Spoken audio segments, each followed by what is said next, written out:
All right, I hope you enjoyed a little bit of music from my favorite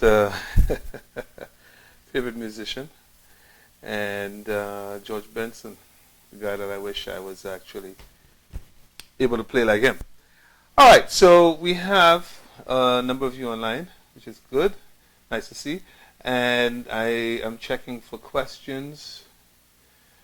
I had a student ask me about the SIP assignment, and that SIP assignment is actually due on October the 7th. So make a note of that. It's not due this weekend. Let me just fix up my microphone now a little bit. It's not due this weekend. And so you have some time to be able to get that taken care of. Let me see. I believe I had a question from another student who wanted me to look at a question on covariance. So I'm going to start off with that. And remember that I'm monitoring the chat window. So if you have questions, just sort of include that in the chat for me, okay? Let me know if you hear me clearly and nicely. Somebody could just give me a little shout out in the window to let me know that everything is fine in terms of the sound quality and so on. All right, so I'm going to start off with the covariance question. And so I decided just to demonstrate that I would take question number 55 on page 146 in the textbook. A very simple question so that we can, I could demonstrate that for you, okay? And so if you look at that page, if you happen to have your book with you, the question does not really have a whole lot of context. It's just that we're given a set of observations, in which case we have 5 observations, and we have a combination of x and y's. And so we have x values of 4, 6, 11, 3, 16, and y values of 50, 50, 40, 60, and 30. So if we look at this, basically the 4 and the 50 are paired, the 6 and the 50 are paired. In other words, these are paired. So let me undo this. These values are paired, these values are paired, and so on. So for every x, there's a corresponding y. So covariance basically tries to measure for us the sort of simultaneous variation between x and y at the same time. So x is varying about the mean and y is varying about the mean, and we want to look at how those values are actually varying at the same time around their respective means. So the covariance formula will look something like this. We will look at how x is varied around the mean. At the same time, y, let's put I, index, yi is varying around the mean y bar. So if we basically take the product of those two distances, and then we average them,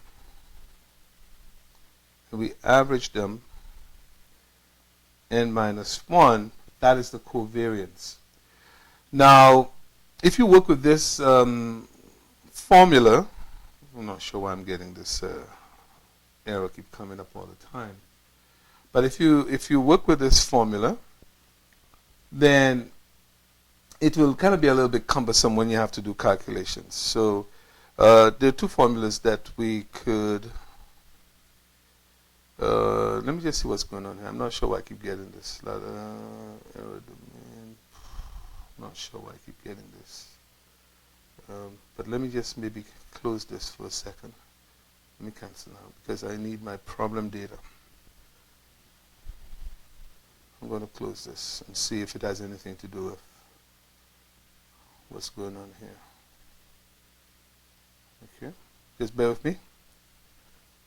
And I will try again. Maybe I won't get that error. We'll see what happens. All right, so just to go back to the data that I had. So I had values of x and y.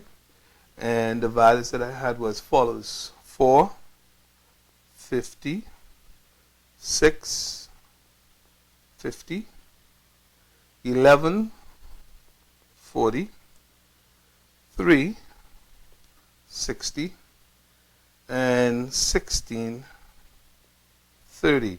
It seems that as x is increasing, y is decreasing. And so they might be negatively correlated, but we'll find that out. So as I mentioned to you, the formula for covariance between x and y, covariance is just the simultaneous variation around the simultaneous variation around the mean. So it would look like the sum of x minus x bar, y minus y bar. When I put y, I am actually considering the index, so yi, xi, and yi. And then of course we're summing over all I. And then we divide by n minus 1. Now, as I mentioned to you, that particular formula is a bit cumbersome to work with. So in the formula sheet, I gave you what we consider to be a shortcut formula. The textbook, on the other hand, kind of uses this formula. The shortcut formula is this: the sum of x, y minus the sum of x times the sum of y over n, and then we could actually refer to that numerator as SSXY. But that can be a bit confusing because your textbook uses SXY to denote the covariance, whereas SSXY is like the sum of squares, but it's not really squares in this case because we just have x minus x bar, which is not squared, and y minus y bar, which is not squared. But it's kind of equivalent to when we do the sum of squares in finding the standard deviation or the variance of x alone. And so the terminology can be a little bit confusing. However, if you use this formula right here, sum of x times y minus the sum of x times the sum of y over n, and then divide the whole thing by n minus 1, then that is a lot easier to work with, all right? Because as you can see, from the data that we have, I could simply add up the x values and get the sum of the x's, the y values get the sum of the y's, and I just need to find the sum of x times y, which is basically the sum of the product of x, y. So 4 times 50 plus 6 times 50 plus 11 times 40 plus 3 times 60 plus 16 times 30. That would be the sum of the x times y's, right? So if we add those up, let's see if I could do mental addition here. I should get 4 and 6, 10, 21, and 3, 24, 24, and 16 gives us a sum of x of 40. And then if 100, the 250 is 100, the 60 and the 40 is another 100, so that's 200 plus 30, so that's 230. So basically from this data we have sum of x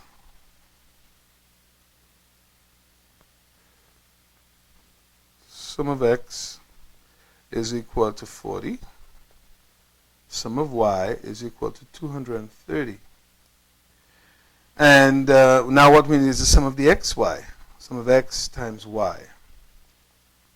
So I would have to take the 4 multiplied by 50 plus 6 multiplied by 50, that's plus 11 times 40 plus 3 times 60 plus 16 times 30. And we could work that out, but I've actually gone ahead and calculated it using Excel. So let me find my Excel calculation here. It turns out that the sum of xy is 1600. 1600. So if I then turn around and just substitute the values into that formula for the covariance, then I will actually be able to compute that relatively easily. So let's see what we have. Squish that over here. Squish that over here. This is one of the coolest things about this. I really like. So now, covariance of x and y would simply be sum of x times y, which is the 1600, minus the sum of x, which is 40, times the sum of y, which is 230, and we put that over n. N in this case is 5. And then if we divide that by 5 minus 1, we will get the covariance. That, when you do the mathematics on it, turns out to be negative 48. So notice the sign, negative. That negative sign basically means that x and y are negatively correlated. Okay? They're negatively correlated. So as a result of that, when x increases, y decreases. When x decreases, y increases. And that's kind of what it means here. Now, to actually put some kind of interpretation on the number 48 is difficult. Because is that large, is that small? We're not exactly sure. So I wouldn't pay too much stock in this. Just basically note the sign of the covariance, which suggests that the two things are negatively correlated. Now, the covariance does not give us an immediate measure of the strength of the linear relationship between x and y. If we want to find that strength of that relationship, we must then turn around and calculate the correlation coefficient. So let's do that. Now, the correlation coefficient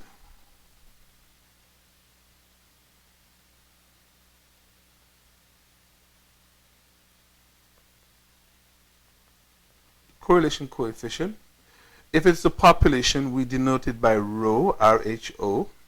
If it is the sample, we just denote it by R. So that's population.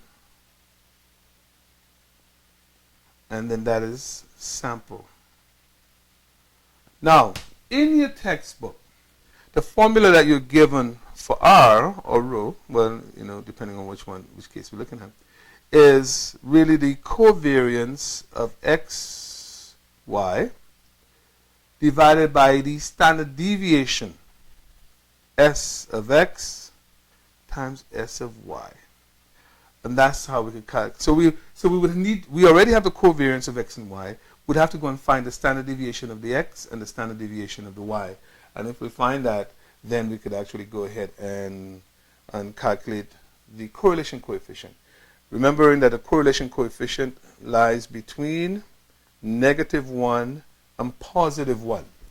So if it is, if you get a value greater than 1 or less than -1, then you've made an error somewhere. It has to be in that range. When it is to the edges, when R is 1, that means you have perfectly positively correlated, and -1, perfectly negatively correlated. But if it is 0, then there's no linear relationship between those two. All right? So let us see. Now, in the textbook, I've given you, not a textbook, sorry, on the formula sheet, I've given you a slightly different formula, which looks something like this. So the formula I gave you for R, and actually that formula is really in the section of the formula sheet that is based on regression. It looks something like this. It would be SSXY over the square root of SSX. Excuse me, let me erase that. The square root of SSX times SSY. Now at this point, again, that seems a little strange, although you could see somehow there's some similarities in the formulas, because the book gives you this. SXY over S of x times S of y. But the difference between those is that this is a standard deviation of x, this is a standard deviation of y, and this is the covariance.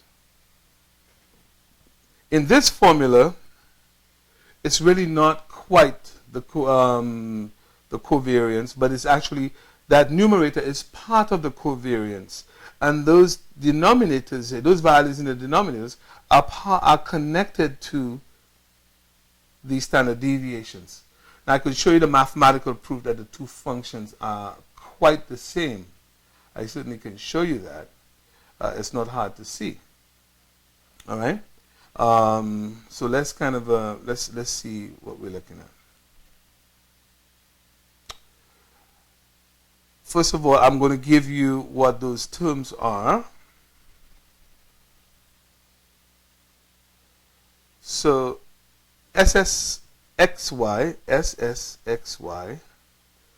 is the sum of xy minus the sum of x times the sum of y over n. So as you could see, this is actually part of the covariance formula. To get the covariance, what we had to do was to simply divide this by n minus 1. So that term right here, which we call an SSXY, is really part of covariance. If I then take this and divide it by n minus 1, I have the covariance. So in other words, covariance the covariance of x times y is really SSXY over n minus 1. That's kind of what it is. All right? But it's represented by SXY. That's how it's represented in the covariance formula. All right? Sorry, in the correlation coefficient formula, SXY. So SXY is the covariance.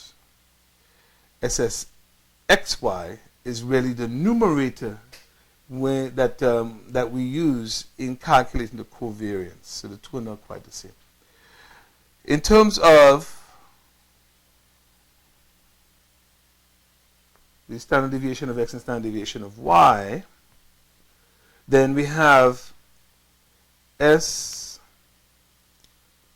which is the standard deviation of x, is really sum of x squared minus the sum of x. And I know I asked you to use the shortcut formula, and I do hope that you use the shortcut formula, over n minus 1, but I take the square root of that. So if you look at this formula right here, this is the standard deviation. But this term right here is what we call SSX. So that SSX that you see in the formula over here is actually part of the standard deviation formula, which is included in the covariance formula. All right? And similarly, Sy, which is the standard deviation of y, is the sum of y squared minus the sum of y all squared divided by n minus 1, but then I must calculate this, I must take the square root of that, and that gives me the standard deviation of the y, okay, Sy. But that numerator is my SSY. So really and truly, one of the formulas have a bit more terms in it than the other, but both of them give you exactly the same result. So let me just sort of, if you're interested, let me just sort of show you how one reduces to the other, okay? So let's write it out this way. So we know that R is the covariance of xy, which is written as SXY over the standard deviation of x times the standard deviation of y. That's what your textbook has. It writes it as S xy if it's sample, and sigma xy if it's population. Sx y. All right. So let's write this out fully in terms of the two formulas that I showed, in terms of the formulas that I showed you earlier. So that's the same as saying the sum of x times y minus the sum of x times the sum of y over n divided by n minus 1. So that's the covariance part of that formula. Then we divide it by the square root of sum of x squared minus the sum of x all squared over n divided by n minus 1. So that is basically the standard deviation of x times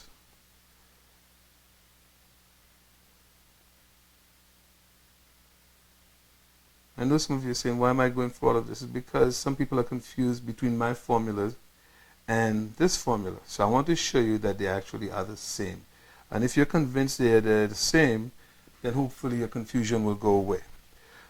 So if you look at this, all right, what do we have? Here's what we will have.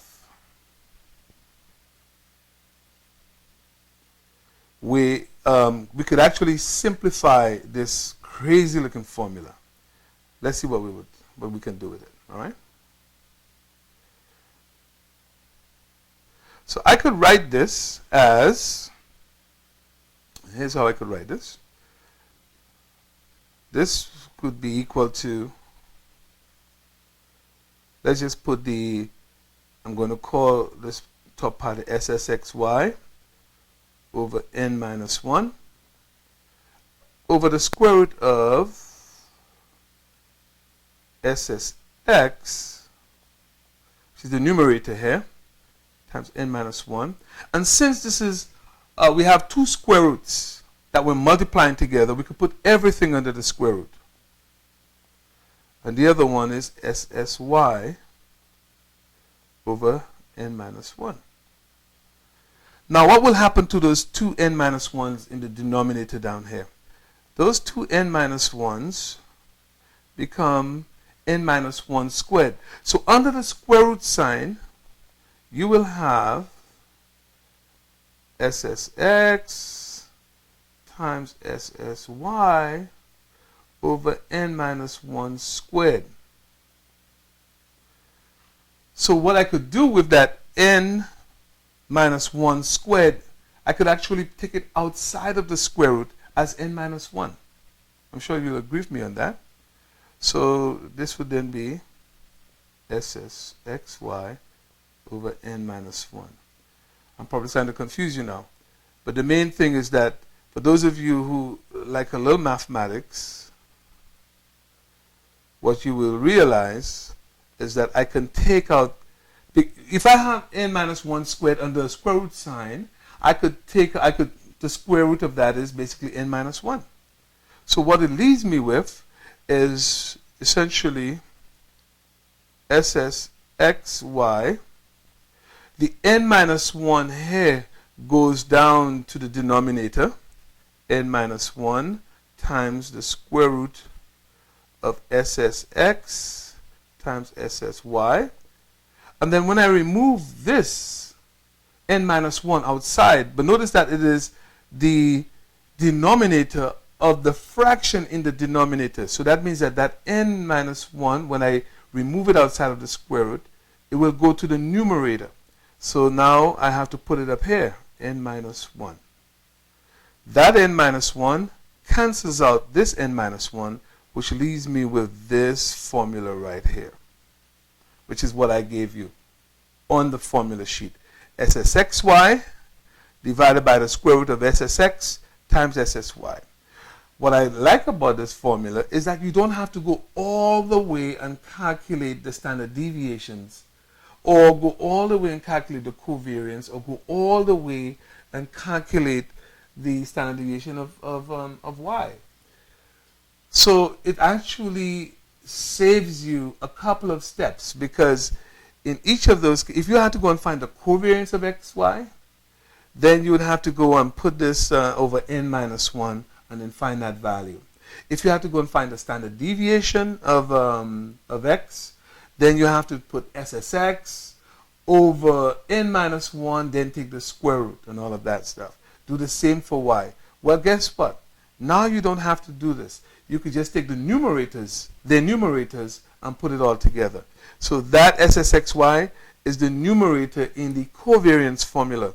That SSX is the numerator in the standard deviation formula, and that SSY is the numerator in the standard deviation formula for the y. So we don't have to go all the way and calculate the standard deviations, which is why I'm suggesting that you use that formula. It will save you some time, okay? You will get exactly the same answer. I've just proven mathematically, as complex as it looks, basically it's just fractions that we're dealing with. You don't need to prove it. You don't need to know how to do it. I'm just showing you that the two are the same, hoping that that will allay your fears, all right? It will allay your fears, and so you won't worry too much about that. So I've actually gone ahead and hopefully shown you that the two things are the same. So please don't bother with the one in the textbook. You're going to do more work. Use the one on the formula sheet. All right? Now, let's go find the correlation coefficient for the data that we had. The data that we had the following information. Sum of x, 40. Sum of x squared is equal to 438. Sum of y, 230. Sum of y squared turns out to be 11,100. 11,100. And sum of x times y is 1,600. So let's calculate SSX, SSY, and so on, right? So if I want SSXY, so that would be the 1,600 minus 40 times 230 over 5. And as I mentioned to you, that's the numerator in the formula for covariance. So notice I'm not going to go all the way now and calculate covariance. So I got to figure out what this is. All right? Let's see if I actually did it. I didn't do that. This is terrible. I have to figure out what that value is. Then SSX, which is the sum of the squares due to x, would be sum of x squareds, 438, minus 40 squared divided by 5. So we're going to figure out what that is. And then, last but not least, we got to do it for y. SSY is y squared, which is 11,100, minus the sum of y, which is 230 squared over 5. So notice I'm stopping short of going ahead and calculating the standard deviation. So now, if I have those three values, all I have to do is put them into the formula.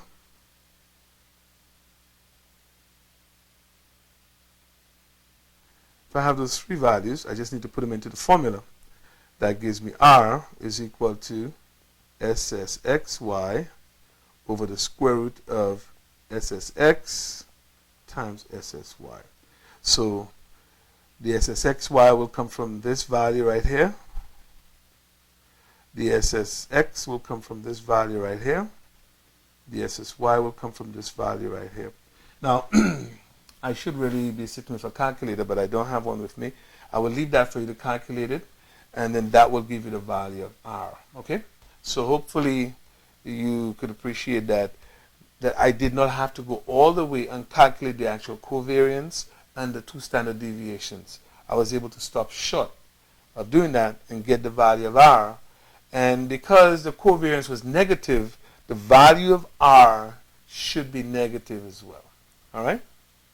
So, have fun with this one. Excellent. Let me go and see if there's some more questions.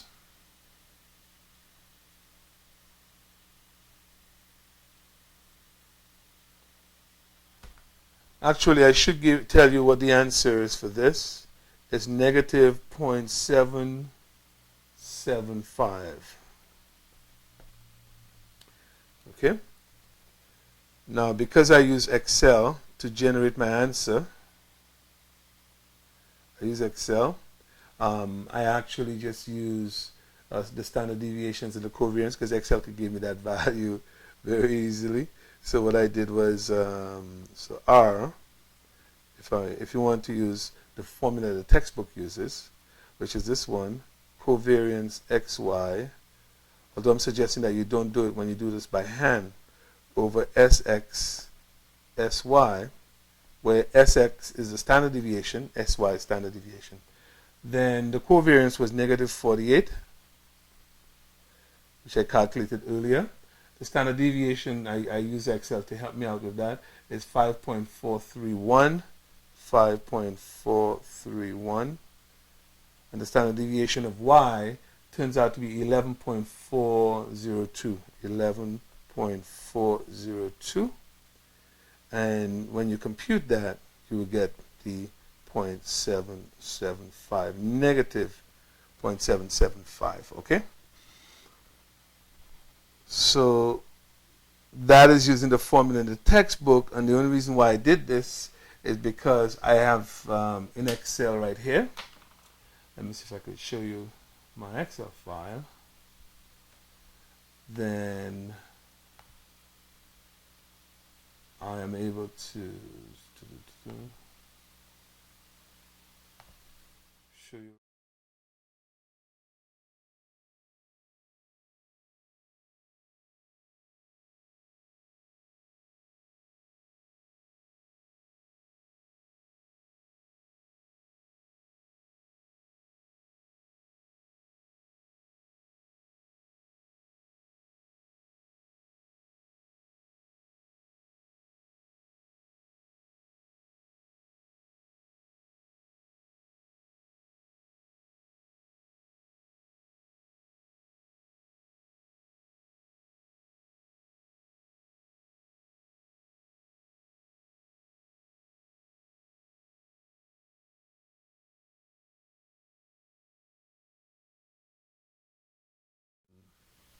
Use the shortcut formula that I mentioned to you earlier, which is this one, right?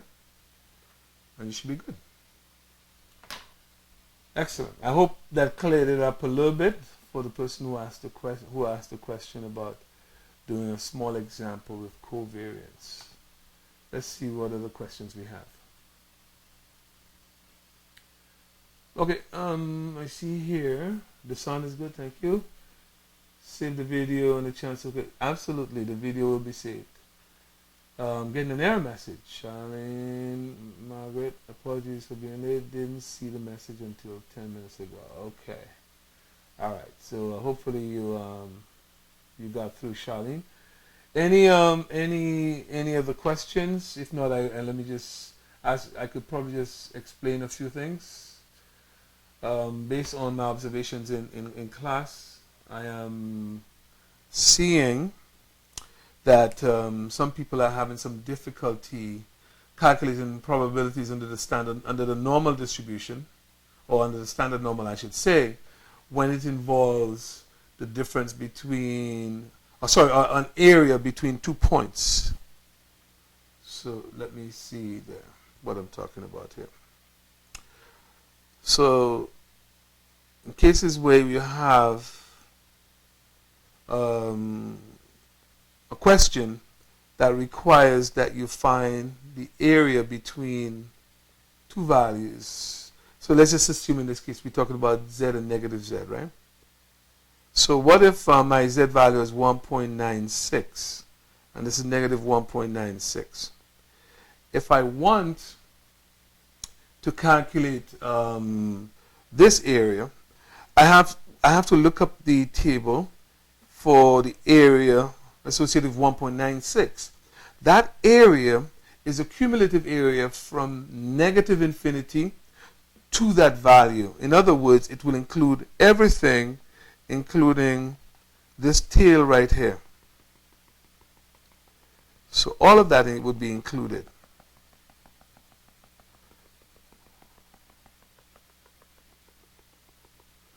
Okay? Now, if I want the area in between, I must now subtract from all of that area this piece right here. So if I subtract this piece, then I get what's in the middle, all right? Which is what we're looking for. So in other words, the probability of Z being between 1.96 and negative 1.96 is the area associated with 1.96 minus the area associated with negative 1.96.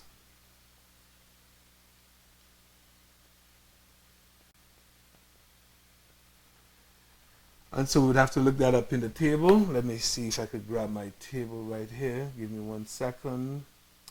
I know that we have 1.96. That's 95%, so 2.5%. So that would be 0.975 minus 0.025.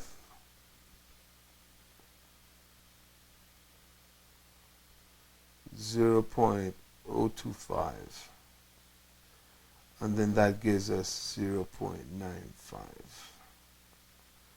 So that's the area here, 0.95. Okay? So you could just look at the table and confirm those values right there. Good. Let us talk a little bit about sampling distributions. All right? Let me just kind of go over that again. Now, if you have a specific question, anybody that's watching, please let me know. But in the meantime, let me just check to see if there's some other questions via email. I'm looking to see if there's anything else. No, nothing else came in. So we'll continue on. So sampling distributions. So let's just kind of do a quick review of sampling distributions, because in our next class on Tuesday, we will be talking about interval estimates, all right?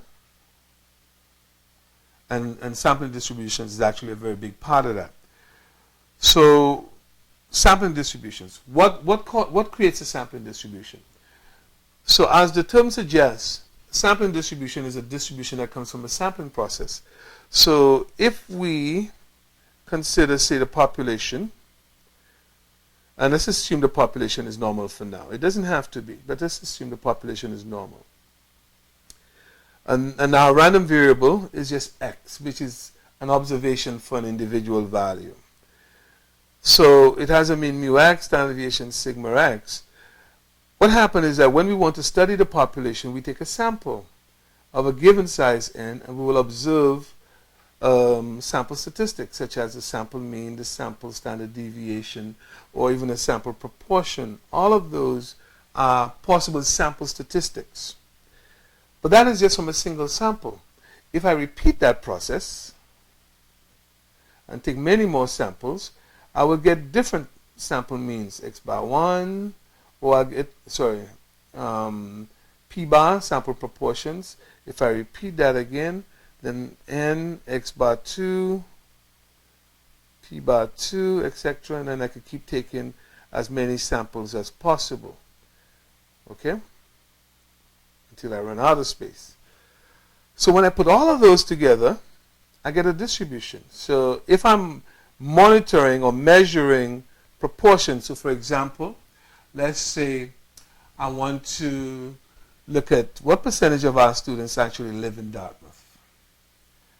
So I could take a random sample of 100 students and ask them, do you live in Dartmouth or not?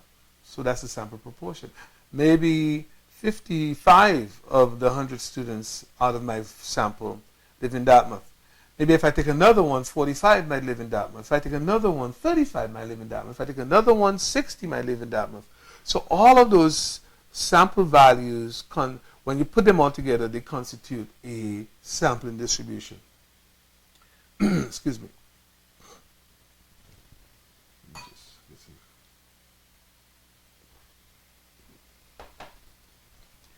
And so we could get, if we're observing the sample mean, we get a distribution of the sample mean.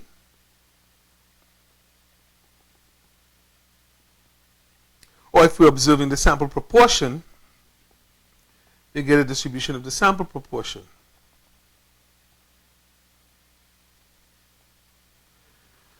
So what we're asking then is, what is the nature of that sampling distribution? Because if we understand its nature, we could calculate some probabilities and so on with it. So it's important for us to know what that sampling distribution is. In the case of the sampling distribution of the sample mean x bar, well, we have two theorems that help us out. The first limit theorem, which says if the population is normal, then the sampling distribution is also normal. If mean mu x bar equal to mu, and the standard deviation sigma x bar is sigma over root n. And so our random variable for the population is x. Our random variable for the sampling distribution is x bar. X bar takes on different possible values. And so any x bar can be converted to a z-score with the following formula. Z is equal to x bar minus mu over the standard error. But it turns out the standard error is sigma over root n. So that's the z-score for a sampling distribution of the sample mean. All right? It's important to note that we refer to that numerator as the sampling error. Why? Because x bar is supposed to estimate for us mu. And if it doesn't, obviously, I should say obviously, but I should say more than likely, there will be an error in the value. In other words, that estimate is not going to be bang on. So x bar minus mu, that difference is called sampling error. Okay? And so the z-score is the sampling error expressed in standard deviations in this case. That's another way of phrasing it. Now, what if the population is not a normal distribution? So the first limit theorem says if the population is normal, sampling distribution is also normal. What if we don't have a normal distribution? What if our distribution looks like this? So what happens? We can get a sampling distribution of the sample mean to be approximately normal as long as we take sample sizes that are greater than or equal to 30. In other words, large samples. And it will turn out that the standard deviation of that sampling distribution will still be sigma over square root of n, and a mean would be the same as the mean of the population. All right? So we get exactly the same result, but under the condition that we take large enough sample sizes. Our random variable would be x bar, overhead was x, we had mu x, and then sigma x. All right? So that is the central limit theorem. Central limit theorem. And it's good to know those things because it helps you with your reasoning when you're looking at a problem and you're trying to solve it. You have a systematic way of actually reasoning through that problem. In the case of the sampling distribution of the sample proportions, now we have the following. If we generate all the possible sample proportions, then that sampling distribution could look like this. Mu p bar, the mean of the sample proportions, is p, And the standard deviation of the sample proportions is, or I should say the standard error, is P1 minus P over N. So that basically comes from the binomial distribution. And of course our random variable is P bar. That's our random variable. If we wanted to find a z-score we know is the sampling error. What's the sampling error in this case? Is the difference between the sample and the population. So if we could actually write it like this first of all. So it looks kind of similar to what we were used to seeing. Let me just make that a little clearer. Mu P bar. So sample statistic minus the population parameter. And then we divide that by the standard error, sigma P bar. But what do we know about mu P bar? We know that mu P bar is the same as P, population proportion, and the standard error is P1 minus P over N, right? And that's our z-score. So we could ask questions like, if we're told,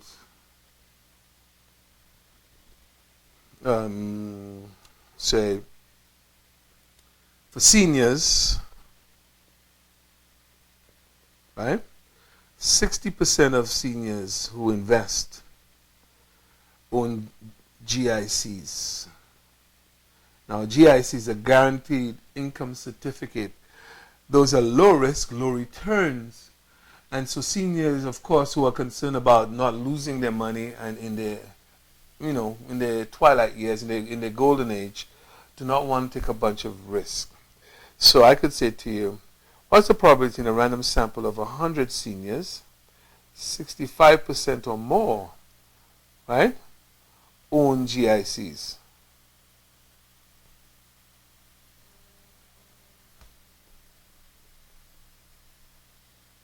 Right? So in that case, I'm asking you probability of P bar greater than or equal to 0.65. But the population proportion is 60%. So this would be P bar greater than or equal to 0.65, which is equal to the same as Z. And the reason why is because we are going to use the normal distribution. Now, of course, we need to test whether or not we could actually do a normal approximation to the binomial. And the answer, if we take 60%, which is P, and we multiply it by N, which is 100, it's greater than 5. And then if we take 1 minus P, which is 40%, 0.4, and multiply it by 100, that's also greater than 5. Therefore, the normal approximation to the binomial is fine. So that's greater than or equal to P bar minus P, P into 1 minus P over N. Okay, so that's just the Z value in here. And we could compute that.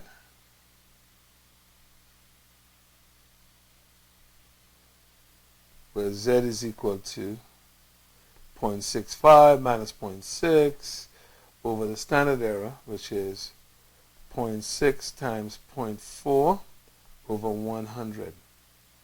Right? Once we get this value of Z, which in this case will be positive, then let's see what this is equal to. I have a habit, I don't like working problems ahead of time. And I really should have my calculator right here with me. And I don't have you to calculate for me. But you could figure out what the Z value is. Once we figure out that Z value is going to be positive, since I'm looking for the probability of exceeding 65% this area in the tail, so whatever the Z value turns out to be, our table will give us this area right here. So to get the area in the table, we'll have to subtract 1 from 1. So our probability is going to be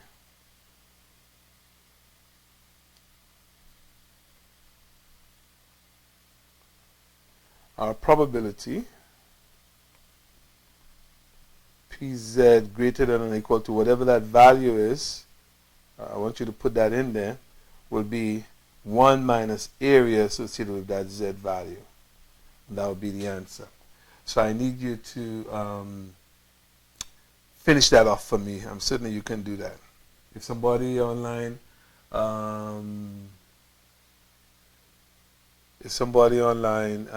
could calculate that for me, you could give me the answer of what Z is and then the area associated with Z. All right? Cool. I see someone wants, can I answer a few questions about the online assignment? Go ahead, Cleveland. What is the question that you have about the assignment online?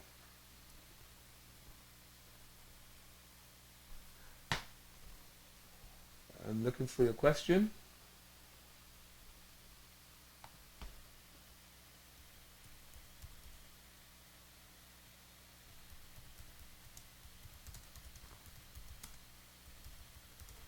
So, tell me what your question is.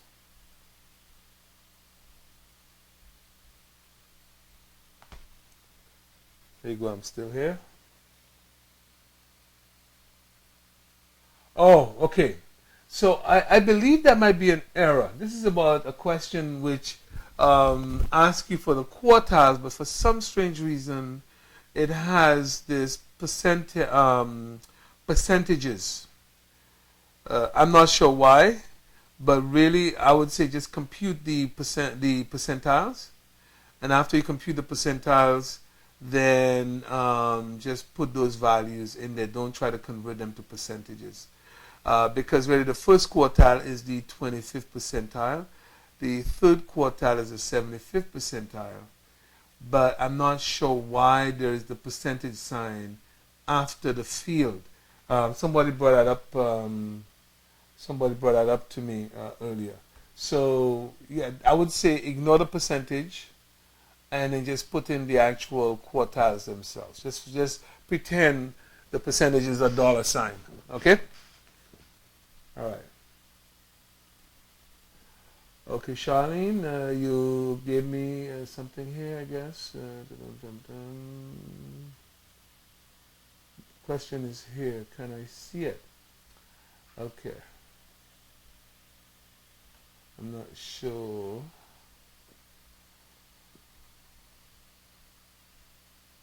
Are you trying to show me the image of the question? But I remember that question because somebody else asked me a question about that. Just ignore the percentage for now, and just I suspect is an error. That percentage should be just noting C's question was there. Okay, yes, no problem. I see the question. Yes. Okay, so I would say ignore that percentage sign and then just treat it as a dollar sign. I think it's an error in there. I could always, if for some reason, because I myself cannot see what percentage they're referring to, the percentages that make sense are the percentiles, which is 25th percentile for the first quartile and 75th percentile. But I'm pretty sure that's not what they want you to do. They want you to calculate what those values are. And so therefore the answer will be in billions of dollars or whatever it is. So just ignore that. It does not, I would just say, go with 2 decimal places since we're talking about money. So dollars and cents, just go with 2 decimal places, okay? All right. Any other questions?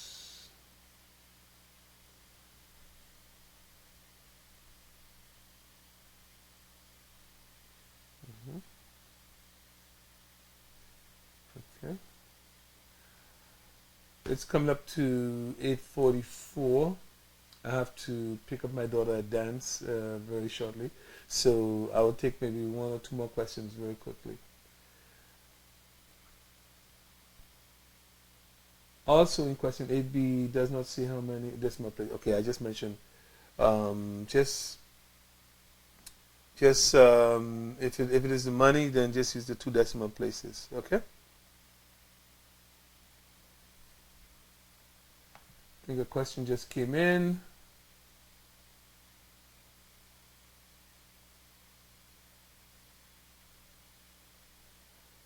I don't remember the Redemptor. I don't remember what the question number is. But let me see if I could just find out from... Hang on a second. I believe it was question 5C. Yes, there you go. Question 5C. And so, just to repeat, the question 5C asks you for quartiles, but somehow put a percentage sign after the field, and I'm not sure why, because it doesn't make sense to me. So anyway, I would say pretend that is an error, and we're not pretend, I think it's an error, and pretend that the percentage signs are dollar signs, because really and truly the quartiles should be in dollars, whatever, billions of dollars or whatever it is.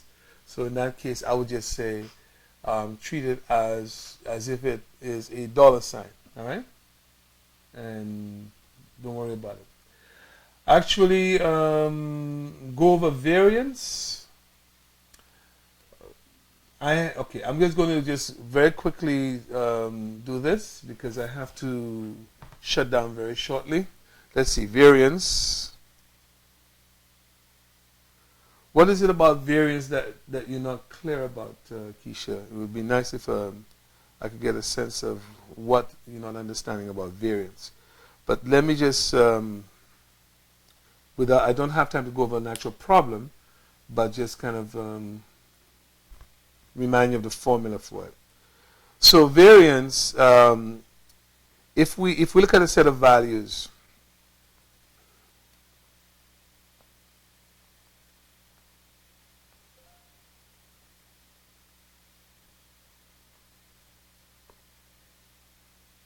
okay. So let's go to a bigger screen. So if we look at a set of values, let's just put it on a linear scale. All right? And let's assume that this was the mean, x bar. And we have these different values. So if you had a dot plot, for example, x1, x2, x3, x4, xm, or xn, sorry, sample size n. Let's do this to get up. Make it look a little cleaner. xn. Then what variance really measures for you, which is different from range, an interquartile range, is that we are interested in how these numbers are varying around the mean. What's the distance between x and this number, bar and this number? What's the difference between x bar and this number? What's the difference between x bar and this number? So we're interested in that variation. So we take each value and we subtract from it the mean. And if we simply added them up and divide by n, or n minus 1, the positive values would cancel out the negative ones. So to prevent that from happening, what we do is we square the differences so that negatives all become positives. And so then now what we have is the sum of the squared differences. And we kind of averaging them, even though we divide by n minus 1, we kind of averaging them. But if you notice, we started off with x at order level 1. X is basically order 1. But we actually went and squared this. So how do we get back to order 1? We will take the square root of this function, and we refer to that as the standard deviation. But before we took the square root of it, it was the variance. So variance, which is basically s squared, sample variance, right, is just the square of standard deviation. So this is variance, and standard deviation is s. Variance is s squared. So if you know the standard deviation, you can find the variance by squaring it. Or if you know the variance, you can find the standard deviation by taking the square root of it. All right? So the formula the textbook will give you is this one right here. But as you know, I've given you a shortcut formula. I would prefer that you use because it takes a lot less time.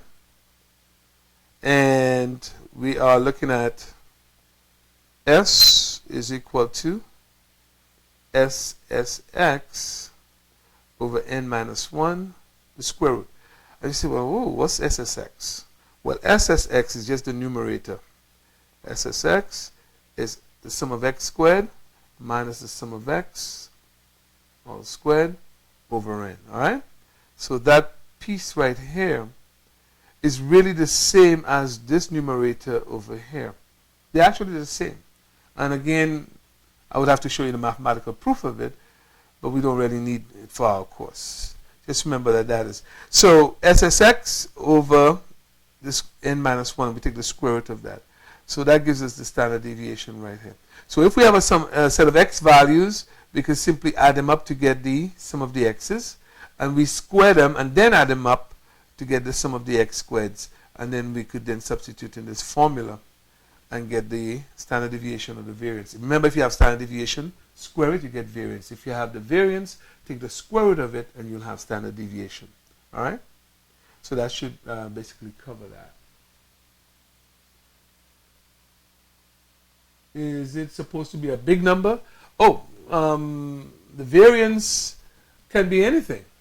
Really, it all depends on the magnitude of the values. So if I'm looking at the variance of the price of a car, and the price of a car is in thousands of dollars, tens of thousands, then the variance is going to be like hundreds of thousands in terms of the magnitude.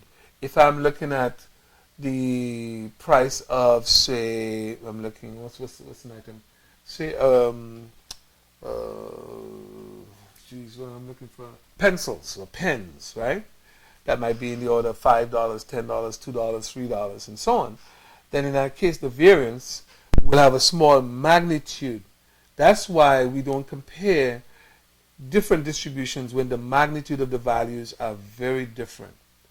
And hence we use what we call relative variation, which is the coefficient of variation, which is the standard deviation expressed as a fraction of the mean. All right? So we use the coefficient of variation in cases where we want to compare the variability of two different distributions. But remember, the size, there's no limit on, per se, on the size of variance, except that it is not negative because we square in values. And so if you are working in billions of dollars, your variance is going to be billions times billions. If you're working in hundreds of thousands times hundreds of thousands. But if, you know, so the important thing to note is that there's no set expectation around the size of the variance. It can be big, yes. Okay? Cool. On that note, I want to thank you very much for tuning in, and hope you find this useful. I have fun doing it. I certainly enjoy streaming live. I think it's useful to be able to reach more people, and then of course the video stays online, so that way those who were not able to join us live could actually check it out and take advantage of it. Okay? All right. So everybody have a good night. Thank you, and I will see you in class on Tuesday. Okay. Take care. Bye-bye.